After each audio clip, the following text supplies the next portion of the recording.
man, welcome back to the channel. Real quick, y'all see this part? This, ladies and gentlemen, is a spacer slash washer, okay? And where this go is in between the outer axle, the CV joint, the axle, and the hub bearing. It sets in between there. So if you have one of these or you take one of these off, please be sure and put this on. What this does is eliminates any potential space between that hub bearing and the axle. Chrysler had a problem with clunky noise in the early parts or the earlier minivans, so they just implemented this in all the minivans. You put the car in gear, you would get a clunk either in reverse or drive. Now don't confuse this with motor mount clunks, okay? This is a different type clunks. The earlier part of this problem, man, they had us torquing down the axle nut, the extra 20 pounds, okay?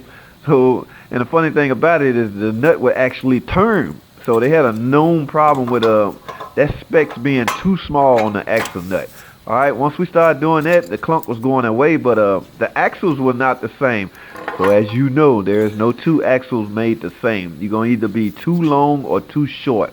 In this case, they had way too many short axles. So they just made us put all these spacers in between the axles and the hub bearing on all of them. Okay, all of them. They just implemented on all of them. I see them even on 2019.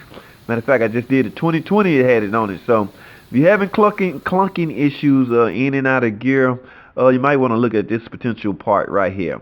All right. So I just want to give y'all the heads up. Online mechanic tips. Another tips for you. Thanks for watching. Comment, subscribe, and I'll see y'all in the next video.